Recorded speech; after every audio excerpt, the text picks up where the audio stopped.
Hello. And it is a pleasure and honor to be sharing a stage with my brother on The Good Doctor. He's been in He Got Game, All Eyes on Me. The list goes on. He's a legend in his industry. His name is Hill Harper. How are you doing, sir? Hey, man, that's great. I'm doing great. Great to have this conversation and excited about what we're going to talk about. Yes, sir. So for the sake of time, I just want to jump right into it. Can you tell people a little bit in reference to your journey as far as you getting into Web3 and whatnot? And then we'll transition into why media-based NFTs are important.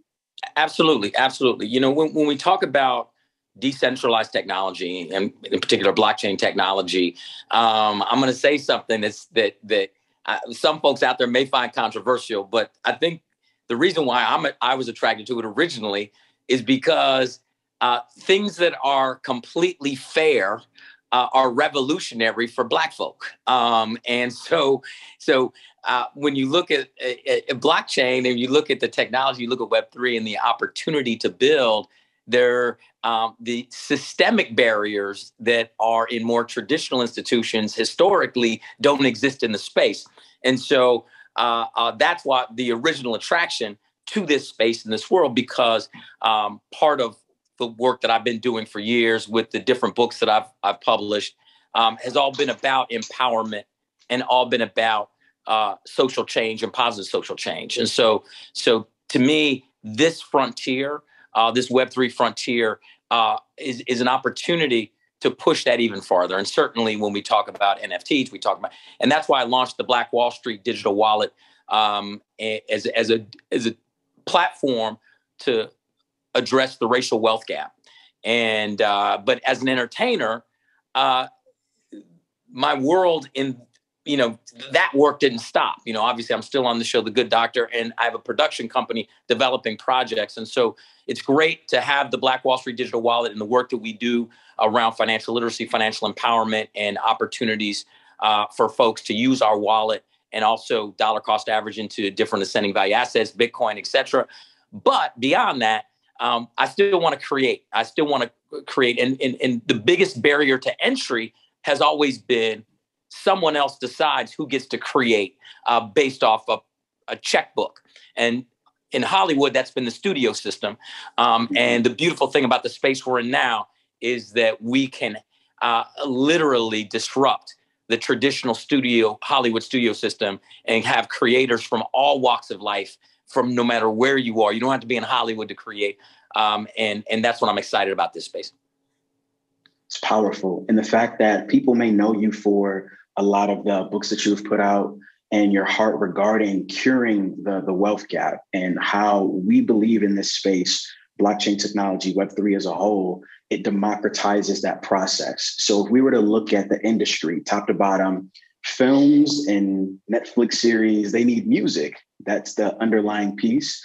There are deals that are done, sync licensing and all of those different components. But from a contractual standpoint, you have artists that may be in bad deals, people such as Mace, who's been very vocal about some of the things that he wants as it relates to his music, as opposed to someone like Ray Charles, who had the best record deal, better than Frank Sinatra at that particular time, 75 cents per dollar sold, and he owned his masters on Atlantic Records. So how do you think media-based NFTs can democratize things for artists from the standpoint of making a living, but also curing the wealth gap?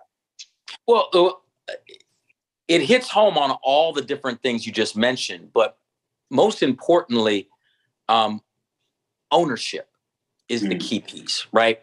And historically speaking, creators, artists, we would create a product, whether it's a song, whether it's a film or script, and it was always purchased and owned by somebody else contractually. It tended to be, right? And you mentioned Ray Charles, the fact that he had the amount of leverage that he had at that time to be able to cut such a great deal is incredible. And so, but now the leverage is in the technology, right? And the beautiful thing is the artist can directly offer their creation to the community. And it's starting with music. And just like everything tends to start with music, right?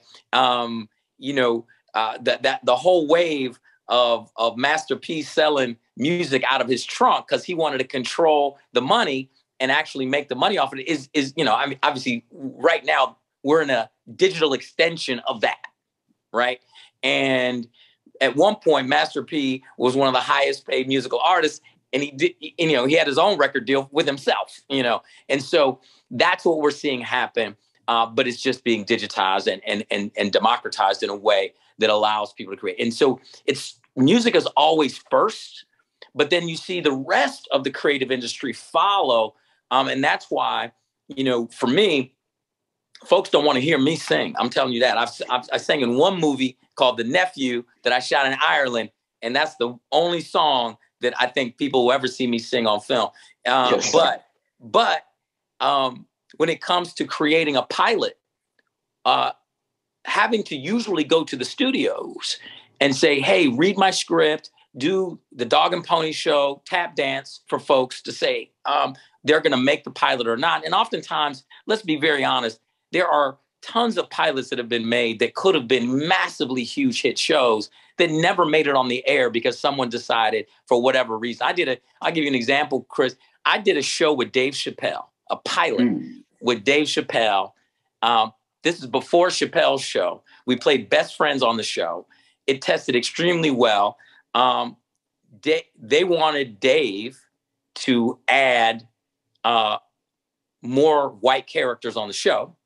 He refused, and they didn't put the show on the air. And his argument was like, hey, the Cosby Show, you're not making Bill Cosby. Why are you making me? Whatever. Point being, that show was brilliant.